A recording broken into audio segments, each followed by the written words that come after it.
I realized something that mentoring is important. I know people sometimes exaggerate on mentorship, but it's so good to at least have someone who Mentorship changed my life, it by the does. way. You need to have someone who've been there. I'll take driving as for example.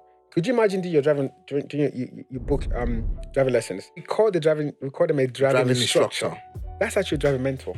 Because he's been there, he understands, he has the systems, he or she knows what to do to ensure they get you from starting from this point, and then they take you from here to here. So I just thought, let me get myself, if I really want to do this, I need to find a way.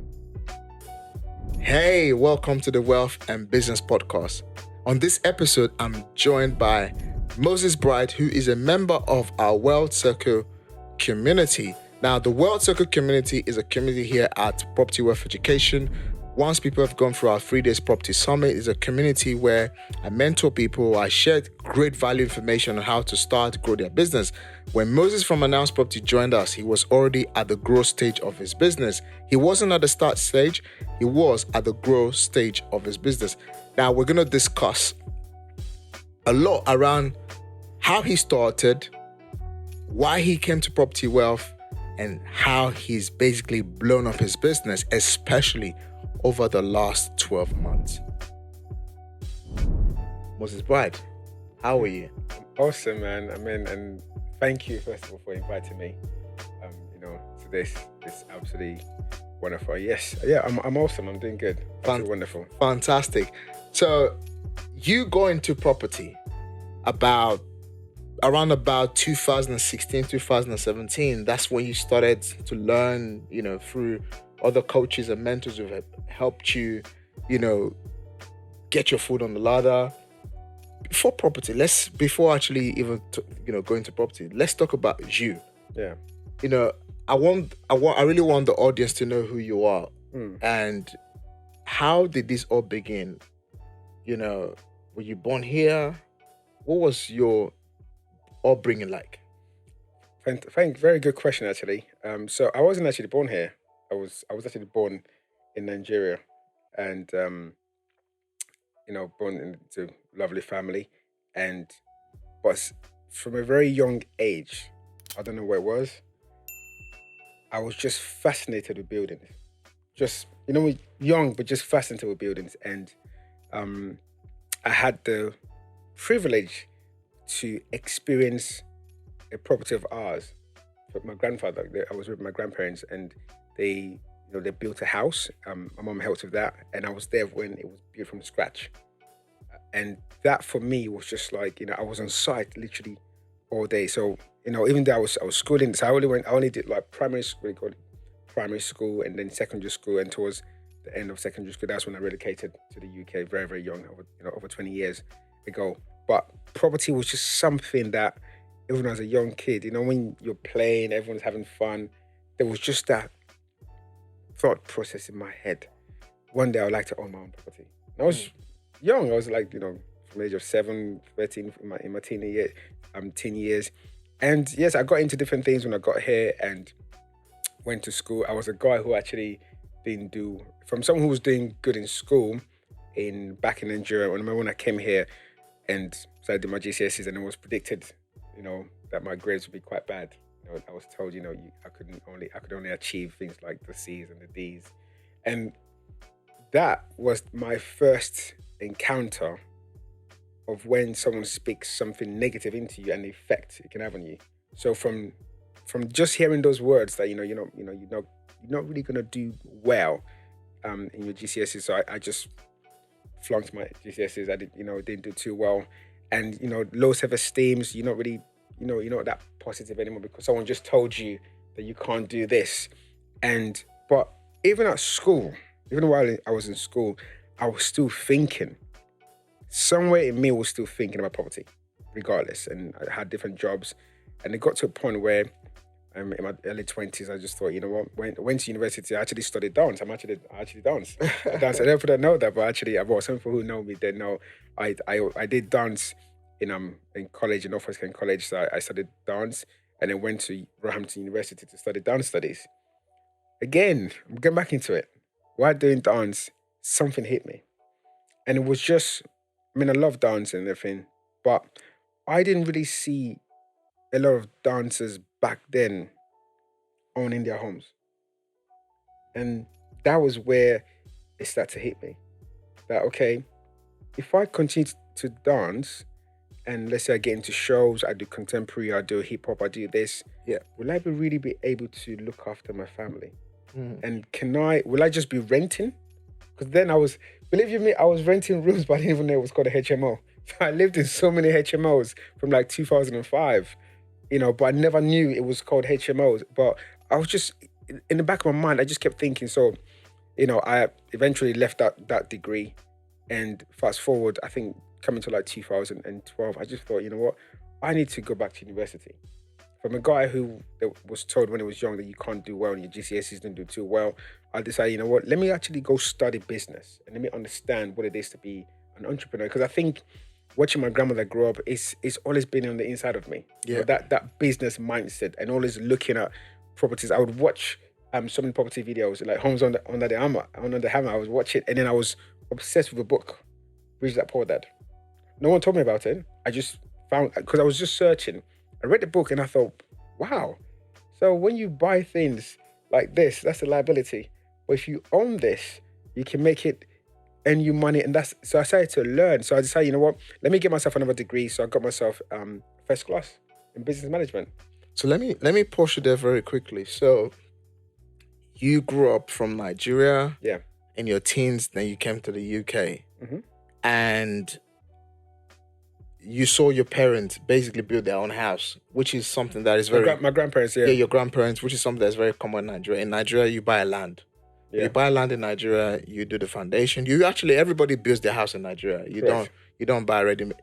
I mean, these times have changed. People not buying ready-made houses. Mm-hmm. In Nigeria, there's so much land. Yeah. So it's a normal thing. And there's a lot of things that we've taken for granted growing back home. Yeah. Growing up back home in Africa. Mm-hmm. Growing up back in Africa, these are things that are just normal that you see people do every day. Yeah. But in England, you don't see that happening every day. And it's such a big deal here. Correct. Where you see people basically building a house from scratch. It's such a big, that company built this from the scratch. Look at how much finished it looks like now. But we're so privileged back home. We see schools being built from ground up. Yeah. We see commercial buildings being built from ground up. Yes. We see hotels being built from ground up. We see residential where people live in, like you buy land, ₦1 million, £1,000. You spend thousands or millions or to actually, becoming a home. And we have actually forgotten and taken that for granted.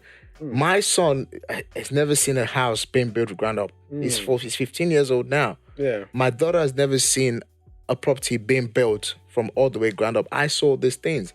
Yeah. And you just saying that just quickly gave me a reflex, like, wow. Yeah. This is a big deal. It was normal back then. It's just a normal thing. Yeah. We just don't take it for granted. Now, so you mentioned you saw that happen with your parents, and eventually you got relocated here to the UK. You were told you were not going to have good grades. Mm-hmm. Definitely, because when you come to this country, the educational system in Nigeria, Completely different. and the system here is completely different. I have had doctors' friend who we went to school together. We went to university together. We graduated 2004 together. And when they came to this country, they studied medicine, qualified doctors. Yeah. They couldn't practice. They could not practice. They have to go back to school. Yeah, probably a master's or something. All right? Yeah. That they had to go to school for another 3 years to practice as a doctor. So this is a qualified doctor. Yeah. Very qualified. Probably had distinctions, Back home. and then came here being told, oh, so yes, we get you a doctor, but you have to go back to school here. I've had friends, no real life case scenario. I have even had teachers who came from Nigeria, same age mates. Though I look a bit younger, they look a bit older now because of, somehow they're actually in Africa sometimes. Of course, yeah.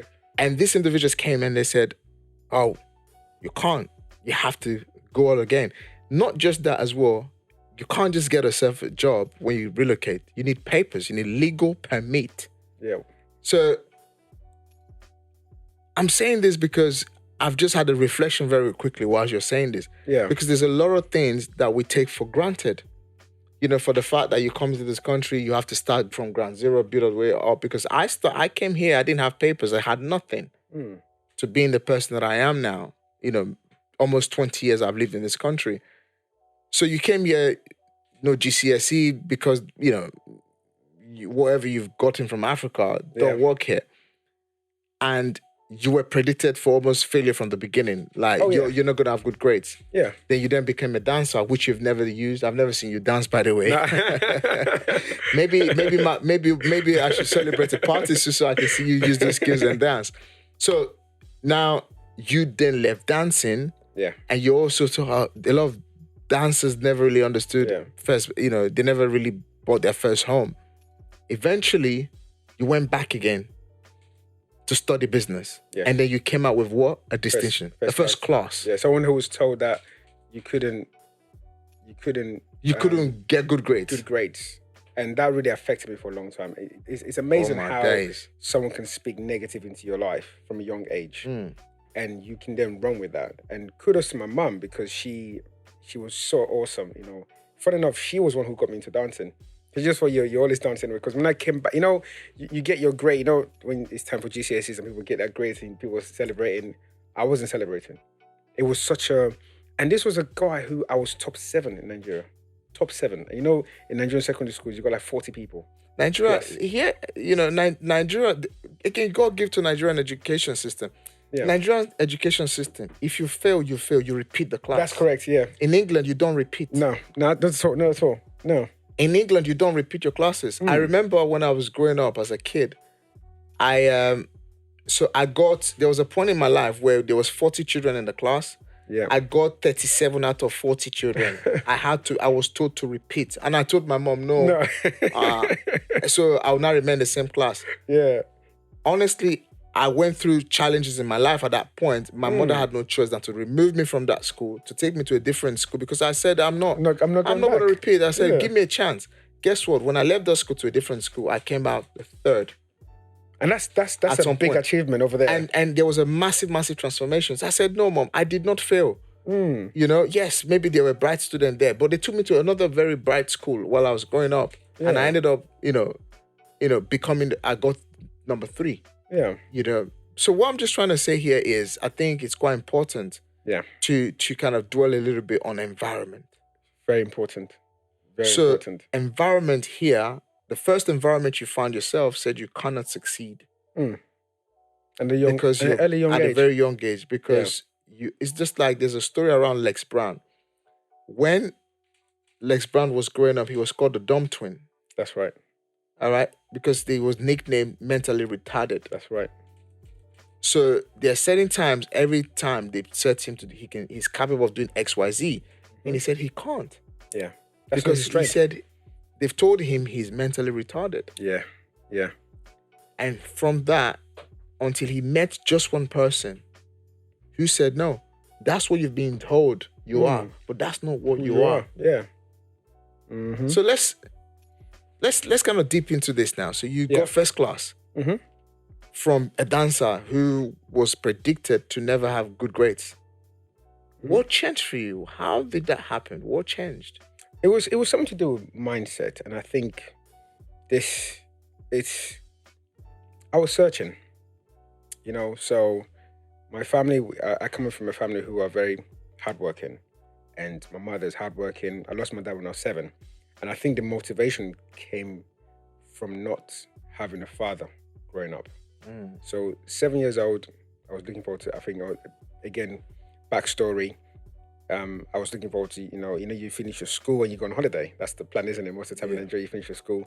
And I remember getting that news that, hey, you're not going on that holiday because he's passed away. And I never spent time with him. So I didn't know what it was like growing up calling someone dad.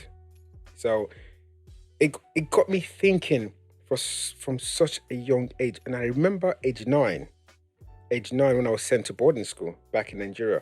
I remember the building, this boarding house, and I think it's about a 3-story building. And I would stand around the top one, the top floor, and I would just look. I called it my thinking time. And I just used to play pictures of what kind of life do I want to live? From a young age. I didn't share this with nobody. I just started thinking, what kind of life do I want to live? And I just had that with me. And as soon as I was growing older, a time came where I thought, you know what? There must be something out there that, I've been told you can't do this, you cannot. When I went to college, I'm talking about motivation behind what got me here. Doing dance in college, you're told what you want to do after college, because after college you're going to university. And also I was dancing, doing customer service jobs there and there, and I said I want to get into property. And there was a bit of they laughed again, and they didn't mean it. It wasn't like it was kind of like you want to It wasn't like in a negative way. You want to get into property, and it was like, do you know how expensive it is? So then again, another barrier came. Like, you need loads of money. You need loads of money to buy property. So that, and I thought, there must be something. And it's just like, wow, first of all, you were told you can't get good grades, and then that didn't happen well. And then now you want to get into something that you've always loved.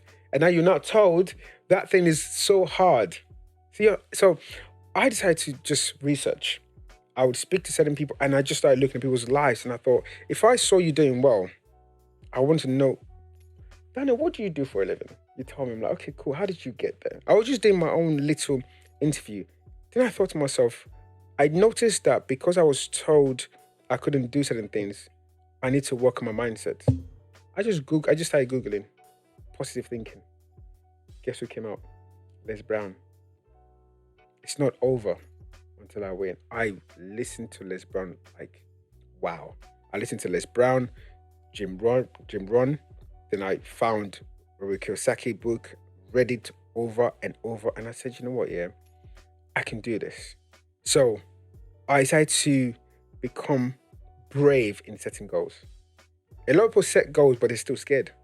It's quite easy to just say, oh, I want to become a millionaire. I want to own my first home. I want to do this. I want to do this. I want to do this. They say it, but deep inside, that fear is still in there. So I just said, let me just... Talk is cheap, isn't it? It's so cheap. So I thought, let me set myself a goal. And I said, Moses, what kind of life do you want?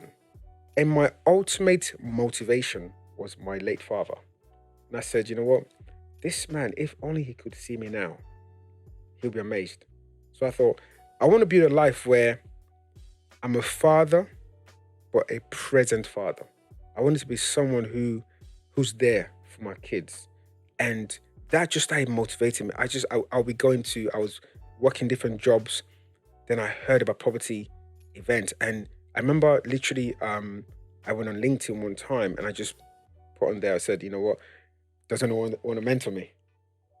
I just typed in property investors. I didn't understand what property was, but I just thought, does anybody want to mentor you in property? Because at university, when I was doing my business management, I started thinking, what business can I run?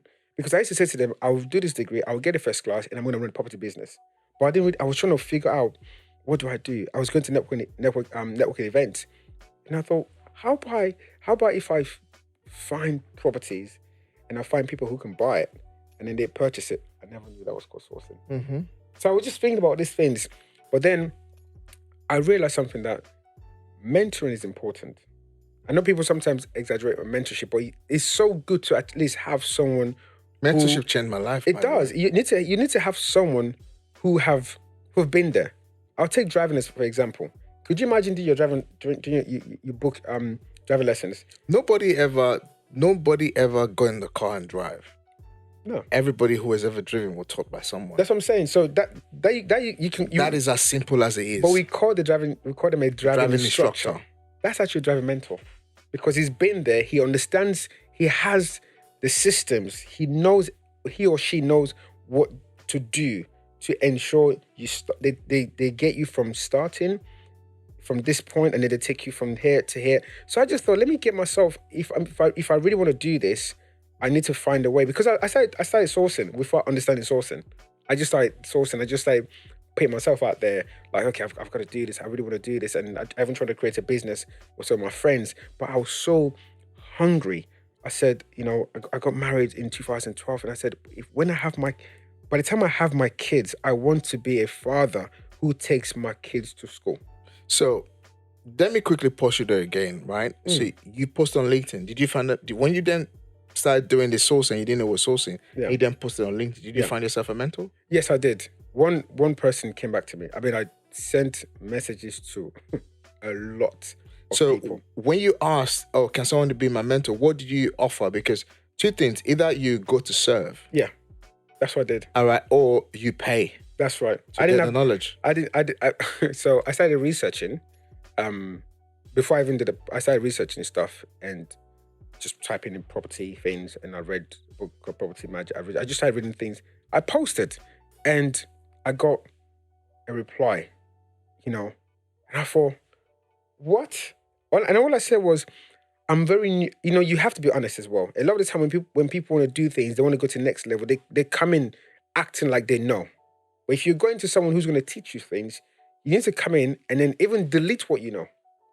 Come with a fresh, open mind and say, you know what, I want to learn. I just said, you know what, I'm new to this thing. I'm just looking for someone who mentor me, and I'm willing to serve. I was so open. I said, I don't know nothing. So I didn't say, oh, I'm finding You properties know a for bit of people. this, I didn't say or you none know of a bit that. of that. No. I just said, I would love to really learn. And if someone could just take me on their wing. And if I backtrack, before that happened, I've been fired once in my life. I got fired once. I contacted a lady who she was running a property consultation company in London, and she was like, okay, she's running the company and I should come in. She's more like an estate agent, but I've never really I never saw myself as an estate agent. And I think she gave me the paperwork, and she was expecting. I think it was a bit stressful, and obviously you're doing your best. I'm new to this environment. Sometimes a good mentor has to be patient. If it's taking you so many years, you can just do this refurb like this, you can close it like this, and then a baby comes to you and you expect them to know it like that. So it just felt like it wasn't working. I remember, and I wasn't really enjoying the stuff. And she said to me, listen, I know you're she could see that I was so passionate to learn. I wanted to just get into property. But she just said, hey, I'm sorry I can't really help you out here. Bring back all my stuff, all the training, all the Remax stuff, all the things, bring it back. And I thought, okay. I was like, okay. That was your first mentor. Yeah, and I thought, okay, that's not really mentor, but someone who I was working for them. Yeah. I was going to work for them, more like an estate agency. So work experience. Work experience. So she just said, no, it's not working. And I was like, okay, cool. And then when I was invited, and I remember the first time this mentor now said to me, come have a look. Come to this event, property event in Canary Wharf. And I went there. Kid you not, bro. I never knew there was an environment outside my own environment. I'd never been to a networking event before. Yep. Then I got into this room. There were loads of people. They're talking about property, and I just came in. I was dressed up. I used to work. I was working. It's quite interesting that you said your journey began from a networking event. My journey also began from a networking event. Yeah. £70 it cost me. I didn't even have the money to pay for it. So this mentor invites you to a Canary Wharf event. Yeah. If I'm right. Yeah. When I first went to the first networking event 7 years ago, that I went to, I was the only black man. In fact, my accent was so skunk that when I was trying to explain to them, they didn't understand what I was trying to say. But what? Is that say that again? It was there's some certain things I couldn't pronounce correctly because my environment then was just pure Nigerians, pure people from where I'm from. And there's nothing wrong with that. Yeah. But I was never, the only environment I was accustomed to was just an environment where everyone around me did the same thing every single day. Yes. The same thing every single day means that the mindset was small. I went to church on Sunday, came back home, ate jollof rice, up under the arm. Good work. And just, focus on doing things. So you are in this environment. How was that environment like for you? It was incredible. Was it a diverse environment? Did you find it strange that you were the only person that looked like you at that time? I'm talking about, this was like 2007. This was 2000 and this is actually 2014. Okay. This was towards the end of 2013, 2014, and I was working in the bank then. And they were trying to see how I can go up in, I was trying to see how I can progress in the bank back then. But I went into this networking event, and kid you not, I was literally the only young black guy. at the event. There was nobody my age. There was no black person my age at that event. You know, see, I'm a thinker. I think a lot, you know, because I read a lot. So I know great minds, you have to take time to think. And that for me was like, okay, hold on a Leaders second. are readers. Leaders are readers. And I thought, hold on a second. First of all, I didn't see a lot of young people there. So guess what? People started talking to me. Yeah. Hey, how you doing? And I just thought, you know, okay, hi. I'm just here. I'm here to learn. And people could see like passion. Yeah. And but one thing I really liked about his mentor, he didn't say much. He just said, come. Basically, show up. That's it. Show up. I came. Was he the organizer of the event? Yeah, it was a big developer, you know. He said, yep, show up. And I came to the event. And then I realized I started to hear information. And then I thought, wait, you can do this with property. Wait, hold on. You know, it's like, wait, buy to let, you mean you buy a property and then you rent it out and then you get money while you sleep. Obviously, because I'm new to this thing now. I'm like, hold on a second. Oh, I like this. And then how some people were like, yeah, they work so much, they've got money, but they don't have time to go search and stuff, things like that. I was like, okay. Then I saw people just networking. I saw lawyers, doctors, engineers, all walks of life. And I'm thinking, so I started asking, what are you doing here? Why are you here? Oh, you know, they're thinking of when they retire, they want to grow a portfolio. So I started hearing this word portfolio. And I thought, okay, I like what I'm hearing, but the information was so good. And people were asking me questions, and I was listening to the mortgage broker, just share information.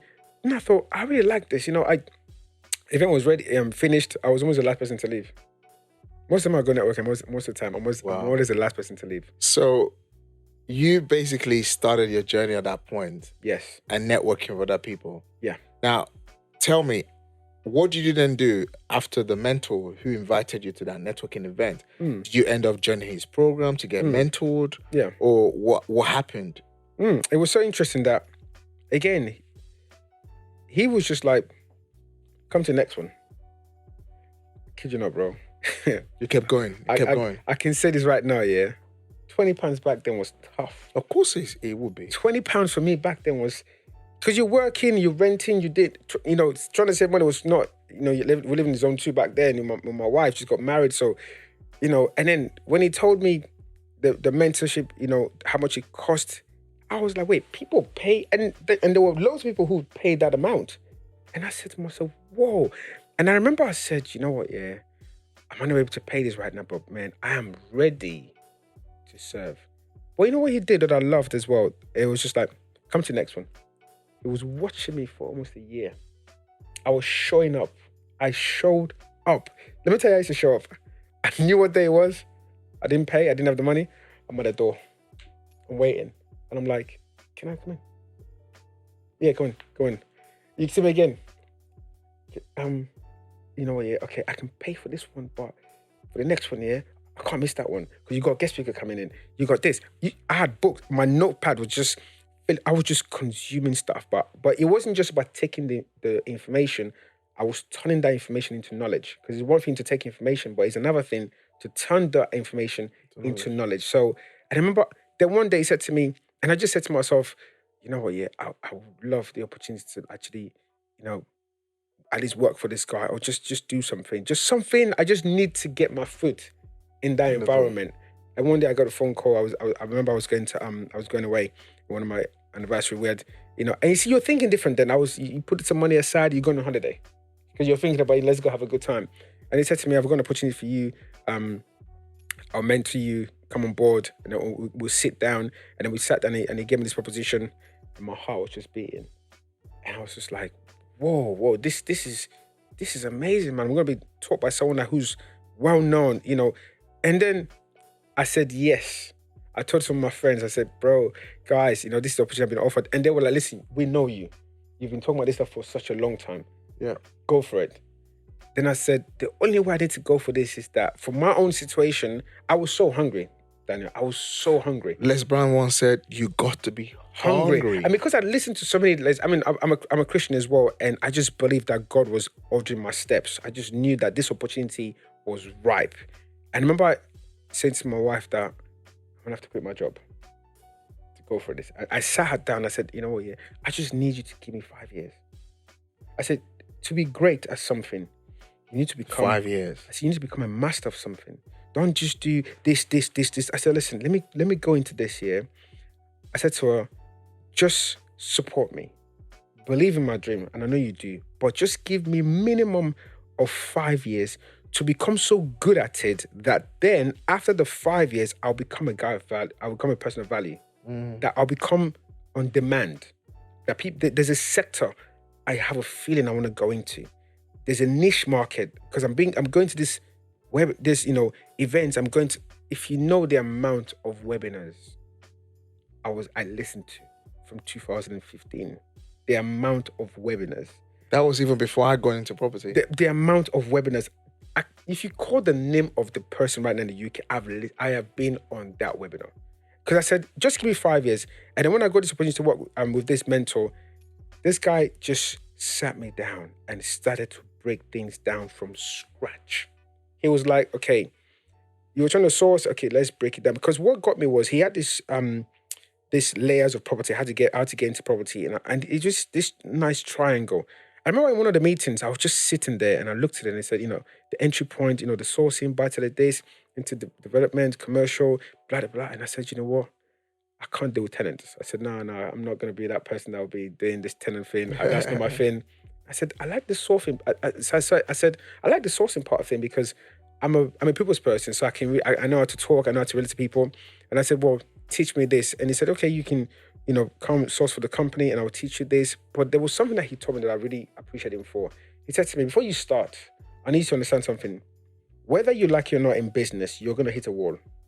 Whether you like it or not, you will hit a wall. Now, what will determine how far you go is if you either break this wall, you go above it, you go underneath it, you go on the side of it, but once you go past this wall, you succeed. And never forget how you started. And when I started, I was viewing properties. Yeah, when I see people starting properties, and they do want to put on there was no Instagram then. So when I started, I was viewing properties Monday to Saturday. There was Instagram, but you just there was Instagram. Yeah, there was probably Instagram. In you wasn't aware of it. Yeah, probably. I didn't even know. That's how you see it. So in 2015, I quit my job. I remember, I quit my job, and people were like, "Are you crazy? You're gonna quit your job to get into property?" And I said, "Yes." So let me quickly interject very quickly now. So your journey for mentorship continued. Yes. After you met this guy, he showed you the triangle and mentored me for good 5 years. It mentored you for 5 years. Yeah. And then you became what did you become? Did you do rent to rent? Did you do HMOs? Did you do property consultancy? Did you do property sourcing? What did you do? I was just purely sourcing because I said there was something that I got to understand, that if you are good at finding good properties, you always make money. And that stuck with me. So what I did was, while I was getting mentored, I went into so many webinars and different meetings just to see, okay, what are they doing? What's one topic they would always talk about that would make you money? And the rent-to-rent was great. I even did a rent-to-rent course. It wasn't for me. Paid for it. I was like, nope, I'm not going to do stuff with tenants. Nothing against it. It's just not, it didn't sit well with me. But I just started sourcing.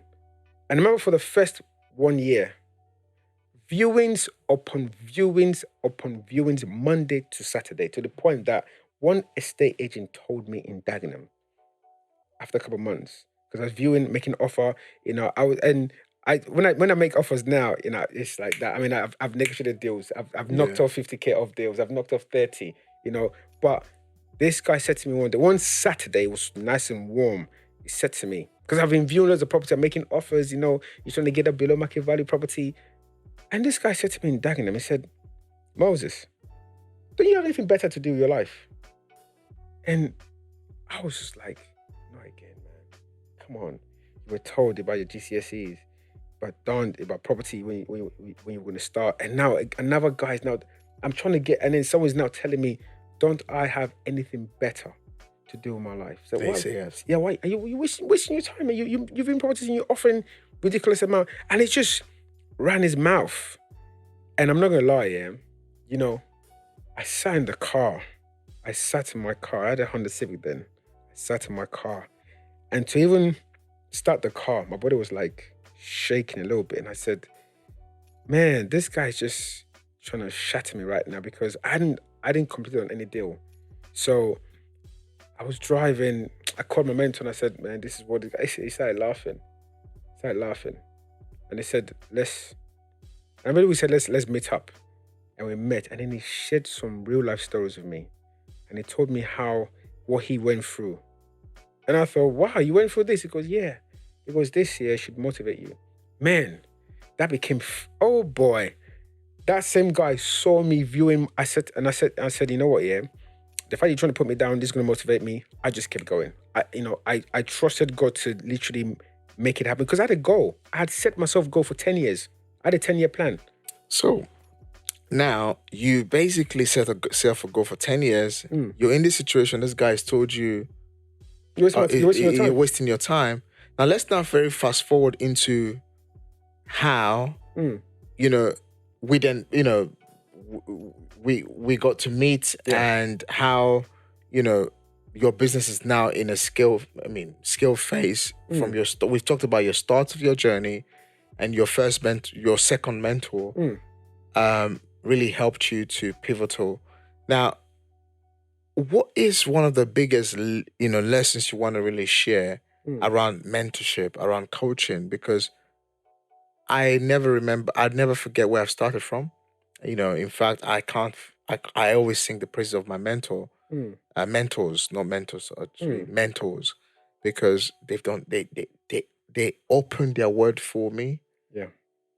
Before I got started many years ago, I never knew, just like you, I never came across the word mentorship. Although it happens naturally, especially in the Igbo community in Nigeria, where you have to go and serve your master, you serve them for a while, then you get freedom, they give you money and all of that. Yeah. I didn't understand that was mentorship. So, cut long story short, this mentor is still around today, still in business? It's like a family, and he took me in. He saw the drive, and that's a good mentor will see beyond you. They will see. What's his name, by the way? Cam. Okay. Cam, and I was so blessed, man. I'm not gonna lie. I was so blessed to have him as a mentor, and he still mentors me. He still does things. There's still things he still sometimes he still pours things into me because we became like a family. I go to his home. His family took me in. Wow. Because he started to open certain doors, and he was sharing. This man taught me sourcing like no other person. Taught me what sourcing is and how to source the right way, and told me it's like don't look. It's like when Bible said don't look to the left, don't look to the right. Just focus on this and just that's it. And while I was learning this stuff here, I was also I always keep going back to my goals and just adjusting stuff. So I mastered sourcing in a way that I said to myself, I wanted to source. It wasn't more, to be fair, it wasn't more about the money. The money is good, but it was to literally add value to people. Because that's so important. Because sometimes people just look at the money, they get involved in property, they didn't rent to rent, and when you watch them sometimes on social media, it's about the money. There's this instant gratification That's mindset. it, yeah. And there are people starting property today and they want to have my result for 6 years that I've obviously It doesn't work like that. with. Yeah.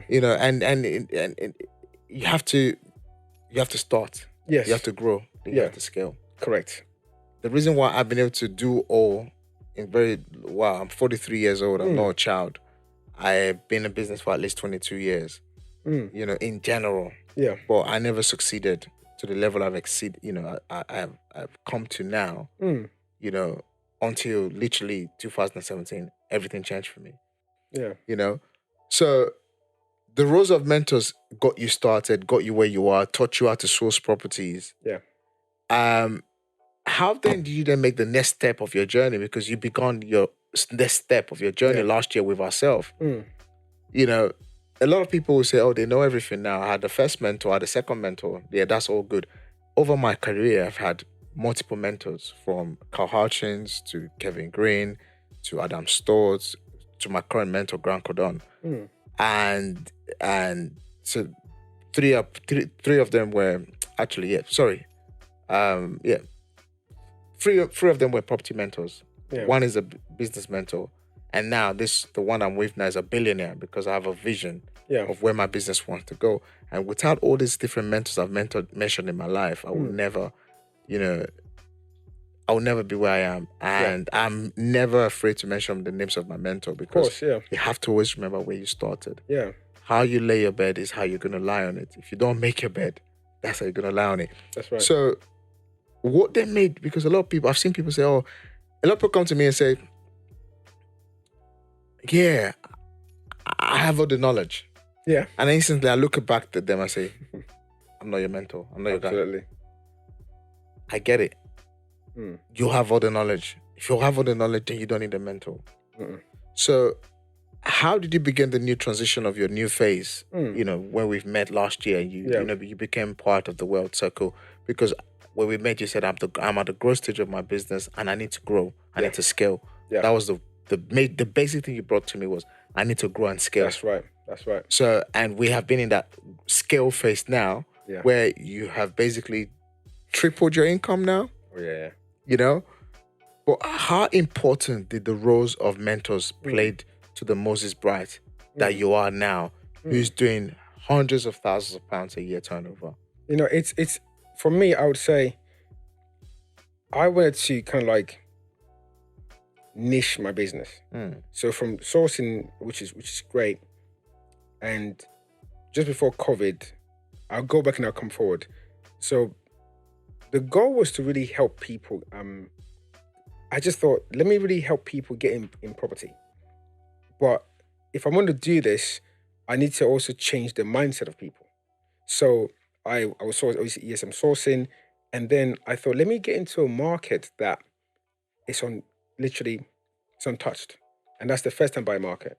So I wanted to run a consultancy business where we're helping first time buyers, who want to get in the market. But then I decided to change it a little bit. So rather than you just becoming a first time buyer, a home buyer, I was trying to get them to see themselves as investors. So the kind of property we decided to go for was not just like the new builds. So which was where you started from. Yeah, so literally, no, we never did new builds. It was just, never did new builds whatsoever. It's just, but when I started You just started with buying standard, just standard property ready to move in. That's it. So literally get some standard property, because they were like, oh no, I just want to buy a house. I want to move into it. And I was trying to say to them, but you could buy this house, add a bit of value to it. So what I was trying to do is, rather than wait 10 years for that property to go up by £40,000 to £100,000, how about I do with you in 1 year or even 2 years? And at first, people, when I started, it was like, okay, cool. And then COVID hit. Yeah. And then when COVID hit, we helped about 11 people become homeowners. But most of the properties that they bought, the minimum their property have gone up to right now is about £30,000 to £40,000 minimum. That is in the space of just a short period of time. Yeah. So then I thought, okay, let me scale. And by scaling, I was like, okay, let's grow this out. Because I was doing this, but no one knew who Announced Property was. No one knew who Moses was. And I realized when people approach me, when you're speaking to them, I got a power team in place, but it's like, do I trust this person? And I remember someone, a client was recommended to me, to the company. And then the person who recommended that client to me said to me, that person called him and said, is this guy real or is he a 419? Which is, 419. Which is common in Nigeria. Which is like, Nigerian term, because this is a Nigerian client. Yeah. And then they were like, no, this guy got me my house. Yeah. Like, how can he be if he got me my house? And then this person got on the phone to me. After the first conversation, they were like, whoa, the wealth of knowledge that you have. This is serious. Go to my house. And the house I got the house I got them here was £20,000 less than what next door bought their house the same month. So 2 first-time buyers, one walked with me. The one that walked with me got the property 20k below. This person bought their property 20k above. 2 different. Next, when I mean next door, this 2 semi-detached houses. And then I thought, okay, I'm not online. It was not my thing. Then I'm just helping people out there, and I just thought, okay, I want to grow this business now. I want to get to one where we have more consultants in place, because the power team was sorted. The builders, the solicitors, accountants, everyone was there. So it literally, I thought, let me grow. But then marketing plays a big role in any business. I started business myself, so I knew. So I would sometimes tap into my time at uni, my business management, time, and I thought, okay, when I was doing my research, companies pump money into marketing. So I thought, okay, let me grow this now and scale this, and I downloaded Instagram. So let me download it just to, okay, this Instagram stuff. I downloaded Instagram because at first I think I didn't want to get distracted either. I just wanted me. I didn't want social media to distract me. I don't want to compare myself to anyone else. Everyone had their own story. But I said, okay, I need to scale and grow this consultancy business that I have, which is also a niche market because I'd interviewed so many agents and some of them were saying, wow, this your business model. We like it. Because by the time when your company brings us buyers, they are ready. Because I saw I had a point whereby some of our clients would get the property agreed because, for example, a seller saw people coming to the property and it was just first time buyers, second time buyers coming in there. My client came in with me. I just, and then the client, the seller was like, who are you? I was like, are you guys together? I said, no. I said, no. And then client said, oh, this is my property consultant. Seller was like, what does that mean? What does that mean? What do you do? And I told the seller what I did. The seller then said to me, man, if I'd known you, I'm currently buying a house in this area. I'm negotiating between myself and the footballer. But the way you've negotiated with this client, the way you've presented yourself, Mike, this is mega professional. The agent called me and said to me, Moses, listen, we have a cash buyer. The seller turned down the cash buyer, turned down about 7 other buyers and said, no, I want to go with this lady because this lady is so serious to buy her second home. She got a professional consultant to work with her. That stands out for me. I'm going for her. And I can tell you countless stories. So then I saw that happening quite a lot that, sellers were saying, well, they have a consultant. Hold on a second. Are they going to manage the whole process? Yes. Which means they won't make no mistake. There'll be no emotional stuff. Fantastic. So I thought, okay, let me now scale this now. Let's now tell the world about what we do. Because it's taking me coming to 7 years now. I thought, okay, it's about time. The demand was there. But I thought, people need to know more about me. And then my clients started saying to me, Moses, you have to go online. And I said, no, I can't be doing videos, man. I've not done this before. They said, no. You have to go online. You are helping us. A buyer called me after COVID and said, Moses, I got a letter from the bank. And that blew my mind. So fast forward, you basically downloaded Instagram? Yeah, just started from downloading Instagram, which I didn't even, I thought, I started posting 1 or 2. I was trying to what do I post on this stuff? But I said, okay, the business is going to grow because I knew that we're going to now start to get more consultants into the business. We're going to scale. But then I thought, let me just go online and see how do I go to the next phase of the business. And what I think I was on Instagram one time and then a video, when you have like the stories and stuff. Yeah. And then you popped up. Oh, really? And I thought, okay, this guy's popped up. Then on LinkedIn, I use LinkedIn quite a lot. Then I saw you on LinkedIn. I thought, hold on a second, what's going on here? Why is this guy? I thought, why is this guy on Instagram? And I've gone on LinkedIn, and this guy popped on LinkedIn. Then I went on my Facebook, and then you popped again on my Facebook. And I thought this. So I was phone. I was like, this is ridiculous, man. Why is this? I thought this doesn't make no sense. I was following you everywhere. This guy is like. Then there was a video I saw, and there was a video where I don't know where you shot this video, but it was like in a city. I don't know if you shot it like in a city somewhere in London or something. You were talking about your journey and how you. And I thought, ooh, I was like, ooh, I like this, man. I was like, I like this. I could just relate. And I said to myself, okay, let me follow this guy. And then I started seeing, but the video was just popping up on. It would pop up on Instagram, Facebook. So literally, all the social media platforms, I was seeing Danny Moses. Then obviously, because I've been in the industry for a long time, and I know most people, in the industry, I don't know them personally, but I've followed quite a few people. But I thought this story is different, and I turned this into a big hedge, my first home, and I'm like, he's his first house, but that's what I'm trying to do here. I'm trying to help people with their first home, how your first property can buy your second property. And I thought, you know what, yeah, I need to meet up with him. I need to sit down with this guy and let's talk. And then I thought, you know what? I like things to happen organically. So if I'm not going to message nothing on Instagram, I'm not going to do nothing, but I have a feeling that our path, we're going to cross path. And the last property one of the last one I've attended so far this year, because I was attending the London the London shows because of the other mentor helping him out. The last one I went to, I wasn't gonna go for real. I was not gonna go to that one, but I said to my wife, I said, you know what, yeah, I just have this feeling on the side, and every time I have that feeling, I know that's God just leading me. I said, you know, let me go to this event, and I went there, and then I saw, you know, I think you're wearing the green, this lovely green jacket, blazer that you have, and then you walk past, and I thought, nah, that's the guy. So I took my phone out, and I took my phone out, and I went on social media quick, and I thought, let me look at the face again. I looked at the phone, I said, that's the Daniel Moses. So I thought, now I need to find him. I said, no. And then when we met, it was interesting. It's like there was this, do I call it a spark? It was like this connection. We spoke, and, you know, I shared a bit of my story, and you shared a bit of your story with me. And it's like we could just relate to one another. And then you said, you know, and I said, no, but I said, this is not the place for us to really talk. Yeah. You know, this is not the place for us to really talk. You know, let's really have a conversation. And then obviously we met. And for me, you know, I thought, I said, listen, please come. And because in life. And funny enough, before you even say that, you invited me for dinner. Yeah. And to be honest, at that time when you invited me for dinner, you said, I want you to mentor me. I think today, I didn't want you shared this story with me, said, I didn't want to come out today. I didn't want to be in the show today. I didn't want to come to this exhibition show today. Correct. But somebody told me to come because I felt I was going to meet someone or something was going to happen. That's correct. He said, it's not enough place to, we took a picture. Yeah. And then you said, listen, I want you to mentor me, but I want to take you for dinner. Yeah, that's right.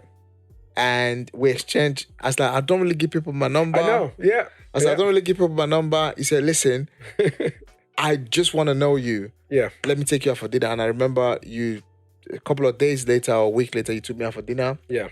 And when we met, you said to me, I've never paid for mentorship before, but I want to pay you to mentor me. How can it work? And I told you about my process. Yeah. You know, and cut long story short, your social media at the moment is just growing organically. Yeah. You know, a lot of the stuff that we teach you, to be honest, you've not even utilized it. No. You've actually just using one part, which is just the organic growth. Yeah.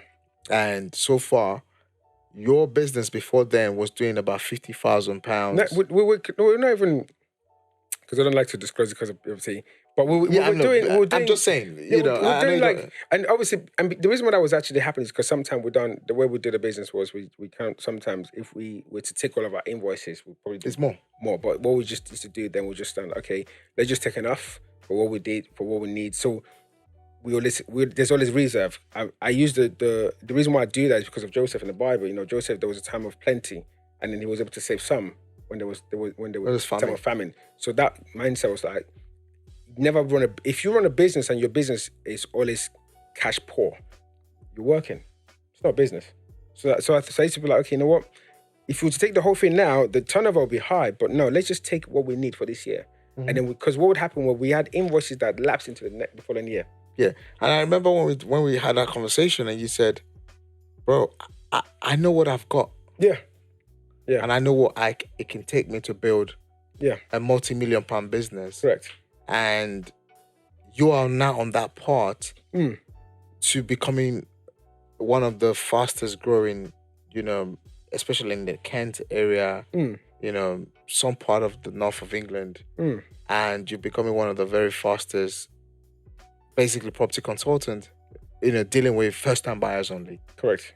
You know, and it just goes to kind of show every journey that is journaled correctly, every part that is worked correctly always leads to beautiful destination. Correct. Your journey would not have started if you didn't follow through step-by-step process. The first mentor, you say, I'm your third, if I'm right, third mentor. Yeah. And not just that, I see you as a younger brother. Appreciate it, man. You know, and I also not just see you as a younger brother, you have become one of the very, you know, fastest contributors at the World Circle as well. So let's kind of just draw back a little bit here now. So you joined the World Circle. Some people would say, no, I haven't. Because what I really want you to communicate to is because a lot of people ask me, why do you still have a mentor? Yeah. And I said, yes, I built a business, a net worth of over £7 million. Um, I couldn't have done it without the fact that I need to check in with those who are above me. Accountability, sounding board, sound checks. Before we started this podcast, we had to test the mic. Was it working? That's right. that? We did. Yeah. To make sure it was working, and it was working. That's your sound checks. Correct. And sometimes you also said the driving. You made an example of the driving instructor. Yeah. Most times we have ended up taking advice from the wrong person. Oh gosh, and that's very costly. And that has kept a lot of businesses down. Yes. So if you want to share something to anyone listening to this podcast right now, I really want you to kind of, in one word, share how people should never let ego, should never let the comfort that they're getting to be the reason why they're not actually scaling. Yeah. So if you want to share something around that, what would that be? Well, it's something that my mentor used to tell me. So Moses, there's always another level. That word right there, there's always another level. So in life, if you see life, we grow, don't we? We're always growing up. If you're not growing, you're dying. That's it. So we're growing like this. So there's levels to levels to levels. And the reason why I believe, even in mentorship, because I also mentor people right at the moment, I mentor people myself, is because a mentor you can be here, but there's someone else who's there. And then when you get there, there's someone else who's also there. So it's a case of like, am I just happy being here? Or I'm seeing that, you know what, there's room for me to go there. And sometimes a mentor will squeeze things out of you that you are scared to bring out. They squeeze. I'm using the word squeeze. A good mentor will squeeze things out of you that you yourself is in there, but you can't squeeze it out yourself. But they can see it, and what they'll do is they'll squeeze it out of you. And what that means is your comfort zone becomes uncomfortable. So mentors will take you out of your comfort zone and then put you in a zone that is uncomfortable. That's one thing you did with me. When you said to me, go on Instagram, I said to you, bro, I said, nah, bro, I'm not doing it. And you saw my Instagram, I said, nah, just post pictures. You said, no, show your face. And I said, listen, I'm not doing this stuff. But there was, apart from even the social media stuff, what I wanted to do in the business with first time buyers that we work with was, I wanted to help them grow. I had a goal. And that goal was, I wanted to work. I set myself a goal last year. And I said to myself, if I'm going to achieve this goal, I definitely need a mentor to help me with this goal. And that goal was, I want to get a first-time buyer who has money, or some money, and I want to get him a property. And then I'm going to literally do a refurb on the property, and I want to push the value up. And I literally had a figure in my mind, £100,000. First-time buyer. I'd hit 40, the 30s. I did my own house up, I did about 60. But I said, you know what, let me push there. And then when we started and we spoke, and I said, you know what, we had a discovery day. And I said, you know what, just that first discovery day of just things being broken down. And I said, he's done it, I'm going to do it. I found property for a client, knocked off the price in an auction. Bought the property in an auction and a mortgage. First time buyer, bought a property in an auction for them with a mortgage. Completed in 56 days. Started the refurb process. Go building regs, transformed the whole thing. When it was completed, literally agent came in and told me this. This is one of the best houses in this area right now. What you've done right now, you've taken this to another level. How much was the property worth? It was 320. Spent about 60 doing it up, worth looking about 425 now at the moment. So you bought it 320. Yeah. Spent 60 Yeah, on it. 62,000 doing it up. Yeah, And that's worth 25. 425. First time buyer. First time buyer. Yeah, they're not gonna. They're only moving in 2 years. Wow. So Wow. in 2 years' time, so we set. So these are all planned. So in 2 years' time, they're out. They're on the. Not only did So that. you've now gone to actually educate the buyer to build a Yes. portfolio rather Correct. than owning where they live. Yeah. So what Which they is got something that. which is something we're very passionate But about. not only did I help them get a house, that home, they're already going to buy to the property, cash flowing property. So and you built that for them. Yes, got that for them. So they're 2 properties in a year. Wow. And now we're looking at scaling now, taking to another level. One of my so right now, clients who I'm working with, we've just got another one just in December. It was 325, negotiated 25k off the property, got for 300. The average price of a property on that street is 370. And I've just gotten this first time buyer property for £300,000. We've already had plans. There's already 75% discount. So it's £5,000 discount. Let me tell you what we're trying to do with him right now. Before we complete, we're trying to do a refurb before we complete. Yeah. We're going to do delayed completion. Fantastic. This is the first time, but they probably don't really know much what's going on, but we are changing the narrative. So literally now, so when he moves in, this house at the moment I'm speaking to you is the only house in that row that doesn't have an extension. Wow. So perfect one. Wow. And so when they move in, we're going to do a touch-up. Builder's already going to do quote. So by the time they move in, for me, is that when I give you your keys, I'm giving you your keys telling you that this is not longer a liability. This is an asset. Because the plan is, you're not waiting 10 years now, say in 10 years' time. To own when you leave and get appreciation. No, it's sometimes in 2 years, we can move. In 5 years, we can, if you want to do it that way, because I'm like, it's about educating people and say, what is the legacy you are leaving behind? What is your legacy? So when people come to us, we're not the cheapest.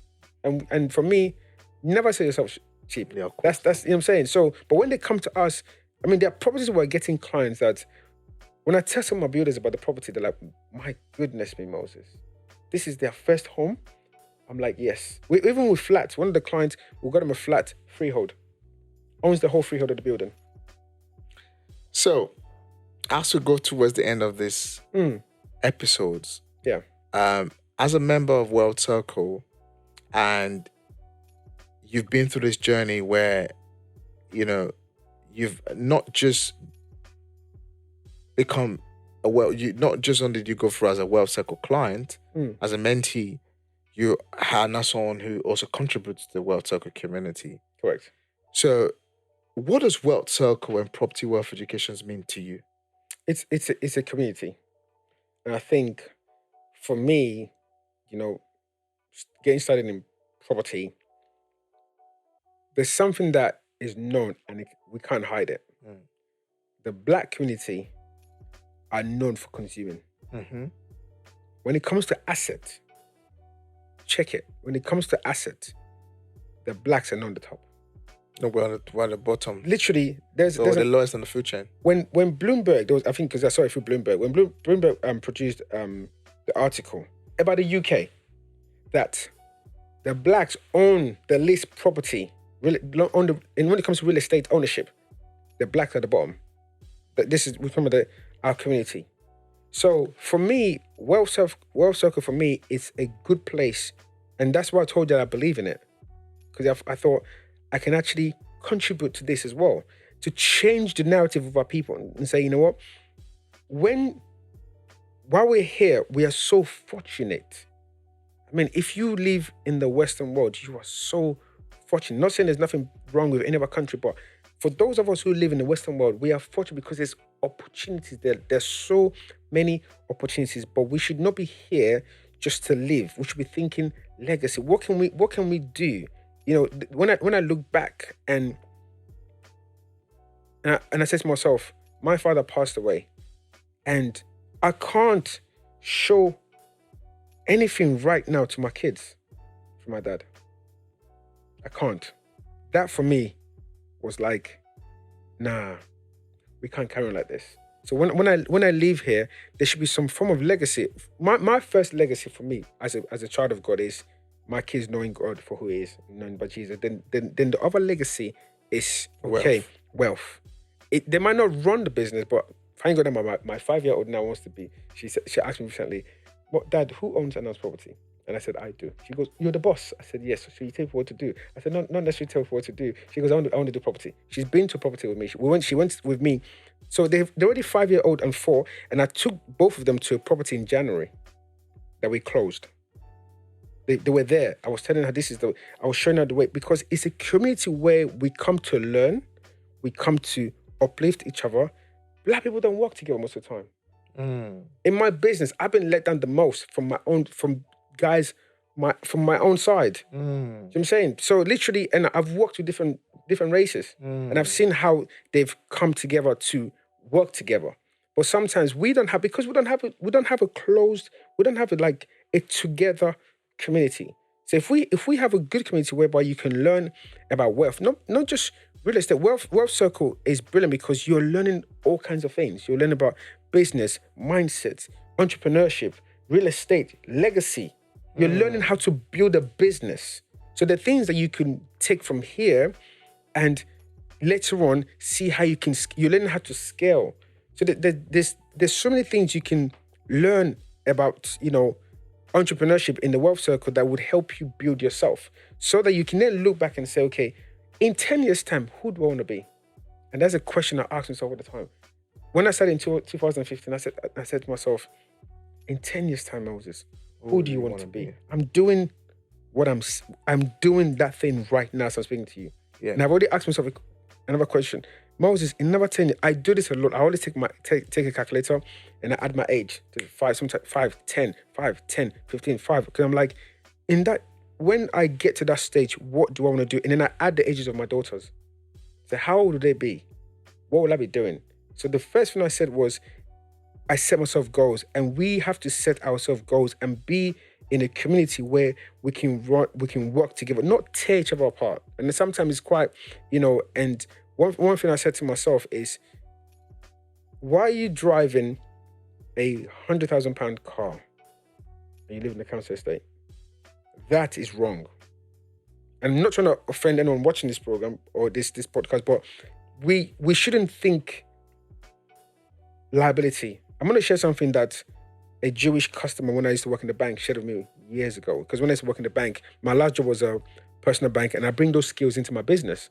And he said something to me, and he meant no disrespect. And he said, as Jewish, when they came to the UK, years ago, what they decided to do, they started buying up. They believe in land ownership. They believe in that quite a lot, and they started buying land. And he said something to me that will never leave me. He said, we started watching the blacks riot. We started watching them, with the riots and stuff. Yes, they were being treated unfairly, but you have to look beyond that. They know what Jews have been to, but they thought, let's start buying. When this man told me, Daniel, he told me how much he bought his first house in Golders Green and how much that house is not worth now. That was then in 2015. And I said, what? You bought this? He goes, yeah, and we've bought quite a few over the years. And he said to me, Moses, buy your first home. That first home, see that home as an investment. And then from there, scale and give it time. Over time, you see how I walk into the bank with my wife? I just put £20,000 this, I just did this. That's the life you have. And I said, you know what, yeah, imagine if we are in a community like that is telling us things like that. What do you think will happen to our mindset? So we don't start spending so much. For my 10-year anniversary, I set myself a goal that when is my 10th year anniversary, I am taking my wife. I told my wife, anywhere you want to go to in this world, you pick it. And I'm not going to pay with debt. And by God's grace, I did that. We must challenge ourselves. Be in a community whereby we can learn. And if you're in a community, let's be real, people step on your toes. Come on, man, you can't be in a train. Can you imagine going on do you know how many times people have stepped on my shoes when they go on the train? I'm sure someone probably stepped to you. Do you know what I mean? Yeah. So if you're in a community who believes in growth, somewhere where we want to grow, you can learn things. You don't have to like Daniel Moses. It's not about liking. I didn't come to you thinking, I just liked. No, I said, this guy has something in him that I can take that and then build here. And I came to the discovery day, the first discovery day. You have always said that. I came to the Discovery Day and I said, Yeah, because I had a changed goal. everything. I came to Discovery Day and you went through the HMO stuff and I was asking a lot about the chimney. If you remember this, I was asking a lot, but I spent more time asking. My main question was like, okay, you took this chimney breast in the top floor. And then layouts. And then layouts and stuff. And then I thought, you know what, yeah, when I do it, I'm gonna do it in such a big way. Yeah. You did the top floor. I took the chimney from the bottom all the way to the chimney pots. I smashed the whole thing. And I remember you was also quite amazed the fact that how come I'm creating en-suites on the ground floors as well. Yeah.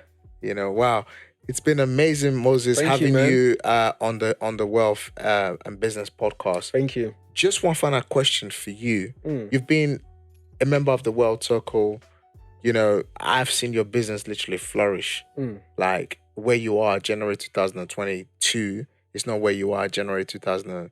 February 2023. Correct. If there's one thing that you've learned from myself, just to kind of help those who are watching right now to kind of make a decision, you know, what would that one thing be? Hunger. You were so hungry, Daniel.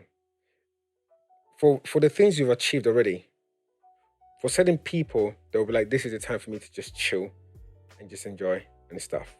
But hunger is something that comes from within you. I can't place hunger in you. No. You can't place hunger in me. No. Hunger has to come from within. And the hunger in you is that you are always looking, what can I do next to become better? How do I get to this other level? There are things we've spoken. Me and you, I remember we have our late night call sometimes. We speak and I'm like, man, you were here, but now you're always there. And you want to keep. And the thing is that there's a hunger in you to also see people succeed. Now, it doesn't necessarily mean that those people must like you or like your ways, but hunger, if anyone is hungry for something, what would happen is when they get started in anything, they will not be quick to quit. The reason why we have, listen, I've been in this game since I actually started in 2013, but I've been in the game since 2015. I have seen people go on YouTube. I've watched stories on YouTube that after a year, I go back and I go to the page now, and I noticed that they stopped posting from like 2019, 2020, and I've spoken to certain people. Say, what are you doing right now? Are you still in property, mate? Nah, man, I'm not. That thing is hard, bro. It's hard. Why? How hungry are you? If you're hungry for something, you will make sure you find that one thing, and you become so good at it. And you also give it time. If you go to a restaurant right now and you're very hungry, they will literally cook the food, and they'll give the food time to cook, and then they'll present it to you. I'm always cooking because the hunger in me is making me produce. I'm always thinking, what can I do to become better? How do I serve? How does the company serve our clients? And you are always someone who, I don't even want to mention some of the things you've achieved alone this year, and you're still not stopping. You're not stopping. For some people, there's something you got recently. For some people, be like, okay, that's it. I'm good now. You know, my shoulders are up now. But you are thinking, you know what? There's somewhere I'm heading towards.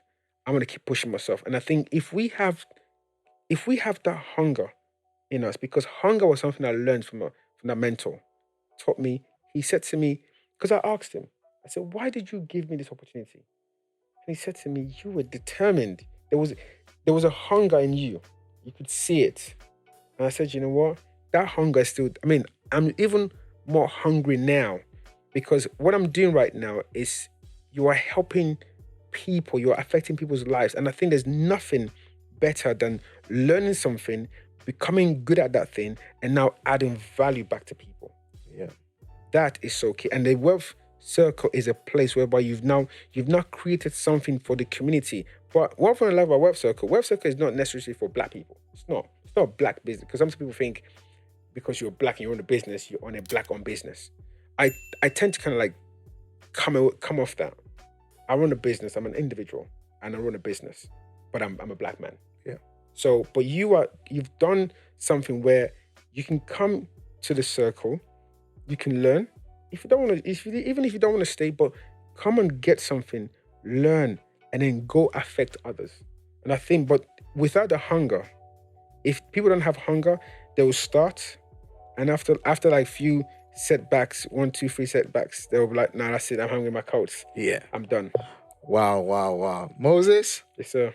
it's been an absolute pleasure having you on the Wealth and Business podcast. Thank and I'm you. looking forward to seeing you again and again and again and again. Thank you. And obviously, congratulations as well in all your successes. Thank you. And all your wins. Your business has literally grown tremendously. And I can't see to showcase you to how we help those who are already on the journey to also scale. Because one time, a lot of people thought I was only just for the newbies. And over the years, that's changed. So you was not a newbie when you started. No. And you have been able to not just go from your growth stage into your scale phase. You're now obviously doing some very, very interesting numbers. I know you don't like to talk about numbers, but you've gone past your £50,000 day, £50,000 years, and now doing 7 figures in your business. Well, we're looking forward to doing that, so we can't wait. We're looking forward to 2023, where you're going to actually hit that 7 figures in your business. Congratulations on all your wins. Thank you, man. And it's been an absolute pleasure having you on the Wealth and Business podcast. Thank you, man. So guys, for those of you who are watching right now, if you want to know exactly how to build, how to scale, how to grow your business, make sure you find out about us more on the show notes. And Moses from Announce Property, his contact on social media and everything else is going to be on the show notes. So make sure you go and reach out to him, follow him on social media, and who knows, he might be helping you. Who is the first time buyer? Find your first or your next buy-to-let property. I'll see you soon. Take care.